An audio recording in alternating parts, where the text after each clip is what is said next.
Well, hello, butterflies. I hope you're having a great day. So today is part 2 in our four-part serial Lens on Wellness. The first part is lifestyle, and the first video is available if you want to go back and look at that. And today we're going to talk about the E for energy and exercise. So if you have been feeling stuck, anxious, overwhelmed, disconnected, you are not alone. Believe me. Actually, it feels like all of us are experiencing some level of one or more of those things. And there's really good news though. If we make tiny little changes throughout our day that add up over time, I'm telling you, just the littlest things that it kind of feels like almost like it won't make a difference at all. For example, you could take a 10-minute walk outside, or if you're at work on your lunch break, take a 10-minute walk through the halls. Even better if you can get outside. But I know that's not always realistic during your workday, especially if you're an educator or you work in a busy hospital setting, or you're at home and the only chance you get to eat some lunch is when your little tiny person is taking a quick nap and you just can't go outside and leave yet. So if you can get outside, great. If you can't get outside, it's okay. You can still just take yourself on a 10-minute walk, try to put your phone down and leave it for 10 minutes and just get some sunshine and see if that doesn't elevate your mood just the slightest bit. And when you start to feel that, it can be a great motivator to continue doing things that help you feel better and better and better. And pretty soon maybe you're alleviating some of that overwhelm and just, feeling anxious, stuck, unhappy. We don't want that in our lives. And our bodies were built to take care of themselves. If we take care of our bodies, they will take care of us. That is the way that it works. A second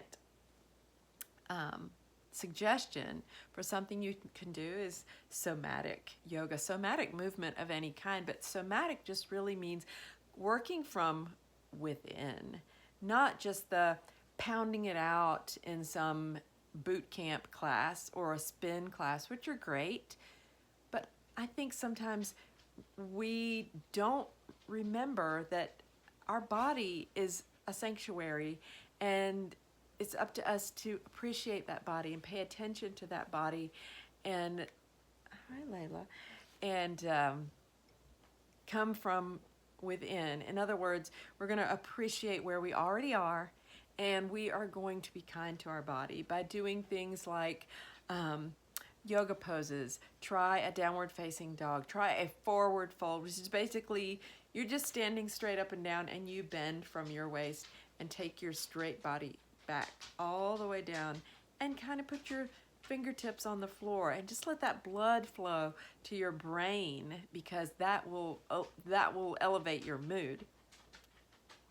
These little things can build over time and give you the energy to do even more things. So you're building a foundation and you're building your staircase, and pretty soon you're going to get to the top of that staircase, a landing where you can see things from a perspective that you haven't seen them from in a long time, perhaps.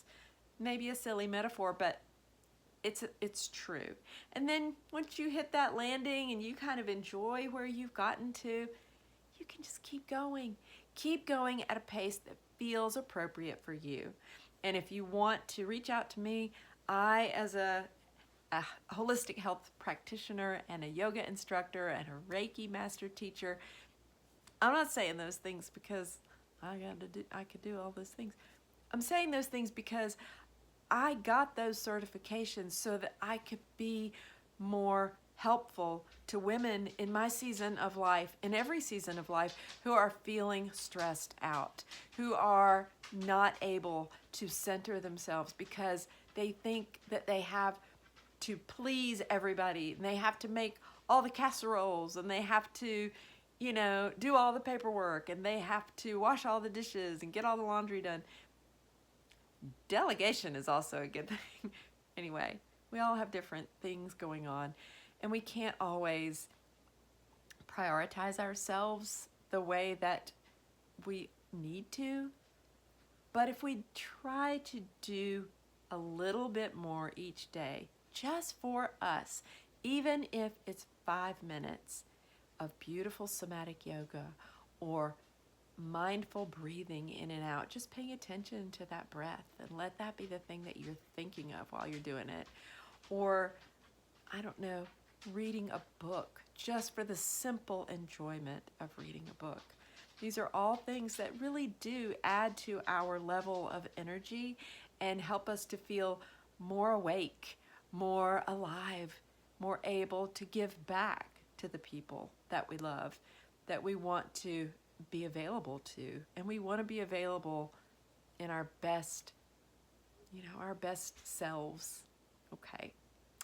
Actually, here's some good news. That was good news too. But the great news here is you don't have to get to a certain place before you can begin to take sugar out, before you can begin to, work in that whatever it is that you want to change or add or improve. You're already enough. You're already enough where you are right now, no matter what you think. It's true. You're beautiful, you're incredible, you're powerful, and you're capable of doing anything that you set your body and mind to, because I just believe it's true. I know it's true. I've seen it. And so get up in the morning, look yourself in the mirror and say, I love you, you're amazing. And if it feels silly, and it will for a while, it's okay, because until you start to believe it yourself, I'll believe it for you. I know it's true. You have got this. And if there's anything that I can do, any questions that I can answer, any support that I can offer, just make a comment down below or find me on Instagram, Wren's Nest, and let's talk. Okay, I think you're crazy amazing, and I will talk to you soon. Bye.